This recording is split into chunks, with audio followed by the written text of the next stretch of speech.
Welcome back, my dear students. Good morning. Hope you all are doing fine and you people are following what has been explained. Hope you understand what we teach. I know it's a different type of teaching as of now. That's okay. We have to cope up with the situations. And welcome back to all my dear students. Let us start with our class, that is input, output and memory devices. And this particular chapter belongs to overview of computer, and in overview of computer, input, output and memory devices are chapter number 2, and today's class we will be discussing part number 9. Let us start and check out the topics what we have discussed in our previous session. So let us have a recap of the things what we studied in our previous class. In our previous session we had discussed about printer. So printer, as you all know, it is an output device which produces hard copy. A hard copy is the information which is printed on paper. If data is stored in memory, that is called a soft copy. If it is printed on a paper, it is called a hard copy. We had also discussed the different types of printers, impact printers, non-impact printers. As I had explained you, impact printers uses striking technology, striking with the printer head on the ink filled ribbon, whereas non-impact printer uses laser technology or thermal technology for printing. We had a discussion on the different types of printers, that is laser printer, inkjet printer, and also we had discussed how plotters are used in engineering purpose, and also we had a discussion on speakers. We had a brief introduction to memory devices. Let us continue the same topic. Let me explain you again what the memory device is. Even human beings have memory. We do have memory. Likewise, in our memory we can we can remember so many things. Likewise, a computer also has memory where we can store large amount of data. If some data is required for the future use, we can store it in our memory devices. Memory is essential part of the computer. It is used to store the information. Memory is most essential part of the computer. Memory is a storage unit or storage part of the computer. We need memory for what? For storing the data. So once we have stored the data, we can use data for the future use. So computer's memory is broadly classified into primary memory and secondary memory. So let us have a brief discussion on what is memory unit. Memory unit is nothing but memory is measured in terms of bits, bytes, kilobytes, megabytes, gigabytes and terabytes. Like you measure mass in grams, kilograms, quintals and so on. Memory, we measure the memory in terms of memory unit. As we were talking in the classification of computer, a digital computer uses the binary digits, that is zeros and ones. So a group of 8 bits make 1 byte. If we join a group of 8 bits, we call it as a byte. So similarly, 1024 bytes is also known as, instead of calling 1000 bytes, we call it as 1 kilobytes. Similarly, 1000 kilobytes make up 1 megabyte. So you must be familiar with MB. So this is a 4 MB file, 5 MB file, 60 MB, 80 MB. So you must be familiar with this word MB. MB is nothing but megabytes. 1 MB means 1 MB has 1024 kilobytes. Similarly, 1024 megabytes make up 1 gigabytes. 1024 gigabytes make up 1 terabytes. So similarly, you can see 1000 terabytes make 1 petabytes. 1000 petabytes, we call it as 1 exabyte. 1000 exabyte approximately, we call it as, exactly if you say 1024, approximately we generally say 1000. 1000 exabytes make up 1 zettabytes. Likewise, 1000 zettabytes makes 1 yottabytes. 1000 yottabytes make 1 Bronto. 1000 Bronto makes up 1 geobyte. So this is how the memory is measured. The primary memory and secondary memory is measured in terms of kilobytes, megabytes, gigabytes and terabytes and petabytes. So this is about the memory measuring unit. So let us see what the primary memory is. As a computer's memory is broadly classified into primary memory and secondary memory. So primary memory, let us see what the primary memory is. Memory units are the storage areas in the computer. The term memory refers to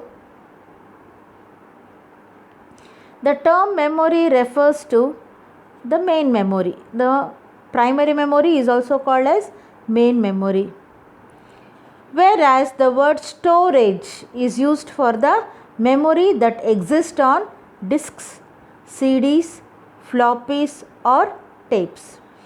When we generally say main memory, that means we are referring to primary memory. When we generally say storage device, then we are referring to the memory which is in the form of disks, floppies, tapes or hard disks. The main memory, it is in the form of chip, integrated circuit, IC. So as you can see in the picture, you can see a RAM, that is a chip. So this chip memory, it is also called as main memory or primary memory. So you can see one more device, that is hard drive, that is called storage unit.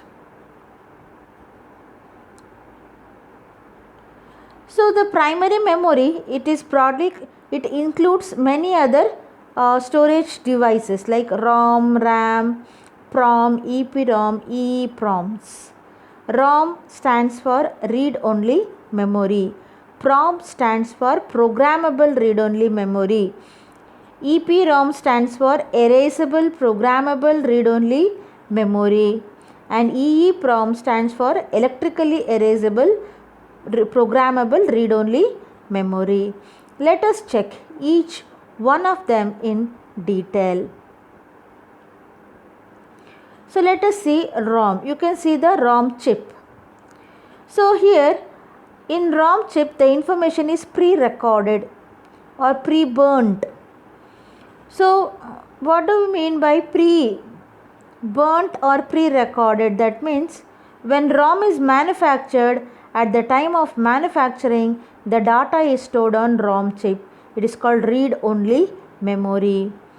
Once the data is written, it becomes read-only. Read-only means we can just read the data. We will not be able to erase and will not be able to store new data. Even when the computer is switched off, the data is stored permanently. The data is not erased. So it is also called as volatile memory. So why it is called volatile? Because ROM has information stored at the time of manufacturing.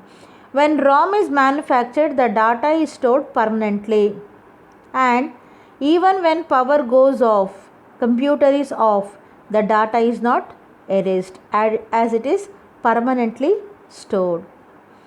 So the data is stored at the time of manufacturing. When it is manufactured, at the time of manufacturing, the data is stored in this chip. So let us see the next memory, that is programmable read-only memory. So programmable read-only memory. So here there is a variation to ROM chip. So ROM is read-only memory, PROM is programmable read-only memory, that is a variation of the PROM chip, that is the data is not burnt at the time of manufacturing, but the programmer can program this IC. Once it is programmed, it becomes again a ROM chip, which is non-volatile. Non-volatile means even if the power goes off, the data is not erased, which is present in this memory. So programmable read-only memory. That means, so this initially this IC is empty. A programmer can store the programs in this IC. Once it is programmed, it becomes again ROM, that is read-only memory. Only one chance is given to write programs. So next is, there is a variation to PROM, that is EPROM, erasable programmable read-only memory. That means the data can be erased and again the chip can be reprogrammed. So in EPROM, the information can be erased and again the chip can be reprogrammed by using a special PROM programmer. EPROM, once the data is erased and programmed, again it becomes a non-volatile memory. As you can see in the picture, on the IC you can see one small hole. So we can see one small hole on the IC. By exposing this hole to the ultraviolet rays, the data is erased from the chip. As you can see, one small window displayed on the chip. That window, if it is exposed to ultraviolet rays, that is sun rays, the data can be erased and the IC can be reprogrammed. Once it is reprogrammed, again it becomes non-volatile.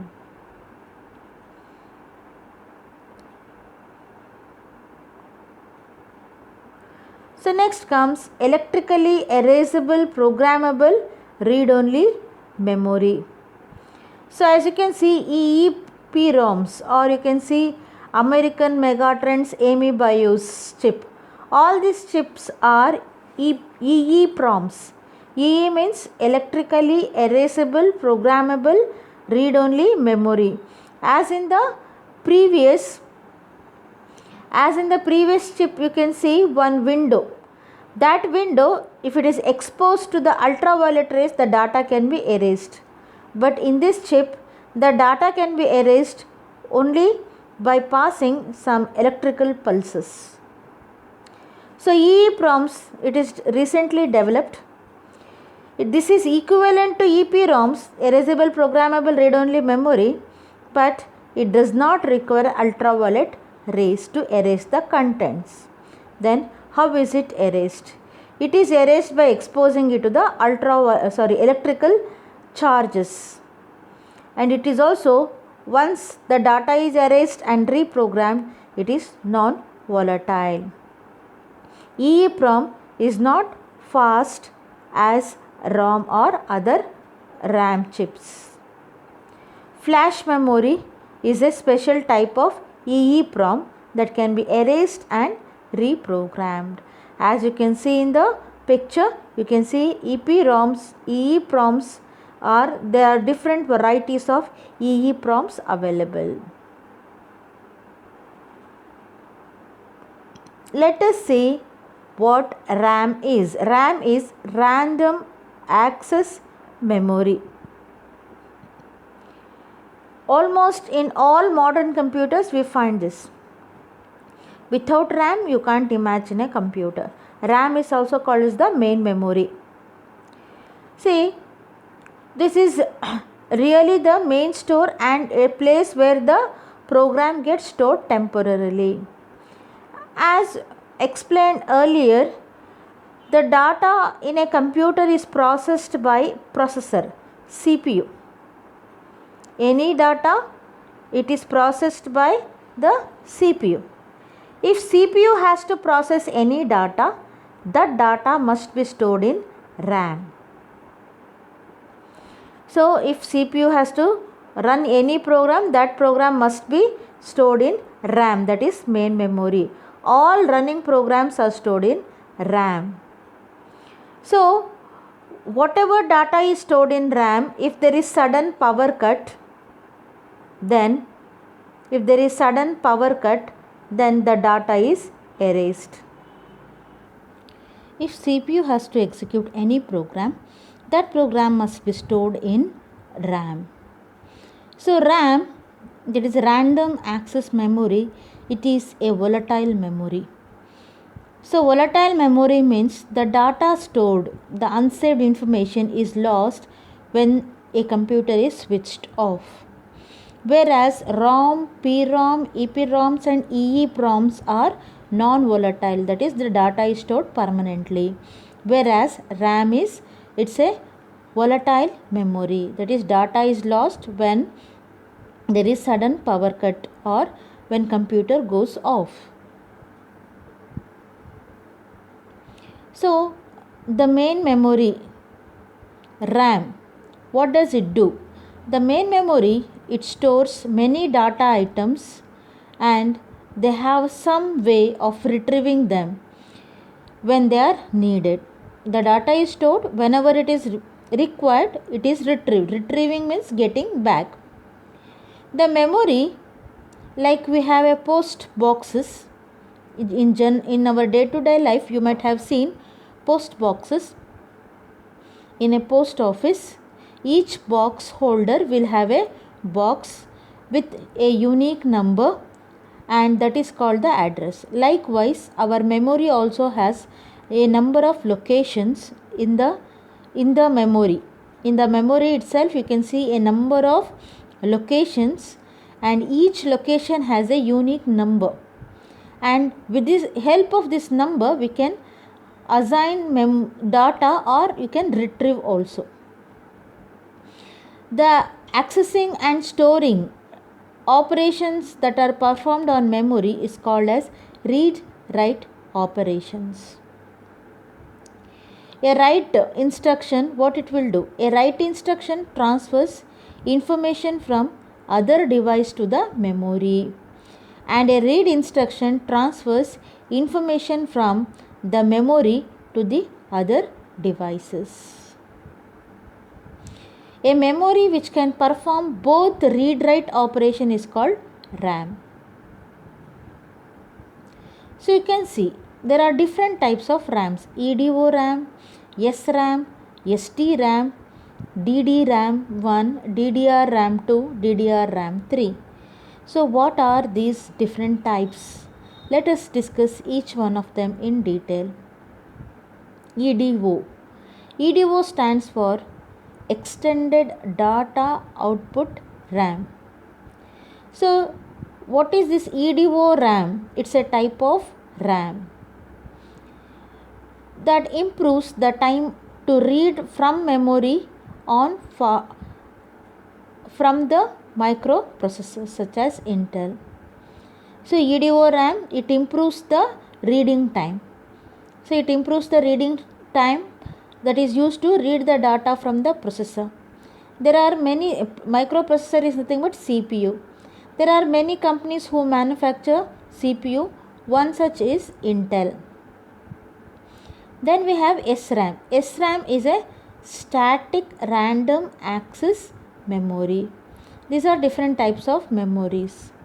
The term static differentiate from DRAM. DRAM is dynamic random access memory. So DRAM, it has to be refreshed. Many times the memory has to be refreshed. Then we saw DDR RAM 1, DDR RAM 2, DDR 3. So DDR means double data rate. Synchronous dynamic random access memory. Double data rate means here the data processing rate is double, more. So a computer's memory operates on the faster speed. Next we have secondary memory. So as RAM, it is a semiconductor memory which is costlier in nature. The cost is high. Therefore, in addition to primary memory, we use secondary memory. So, as we know that primary memory is volatile. That means the data is stored temporarily. If processor has to execute any program, that program must be loaded in the primary memory or main memory. So, apart from primary memory, we will be using secondary memory. Secondary memory, it is also called as backup storage. So secondary memory, it is a storage device. Secondary storage stores the data permanently for the later use. So it provides a large amount of data to be stored for a long period of time. So all data is stored in secondary memory. When it is required for the execution or running, it is taken from secondary memory to primary memory for the execution. There are many devices which are used, and some of the common devices are hard disk, magnetic tapes, floppy disk, CD-ROMs, etc. So there are most of them are magnetic storage devices. They use magnetism and electronics to store the information. To understand the physical mechanism of secondary storage devices, we need to have the knowledge of magnetism and electronics.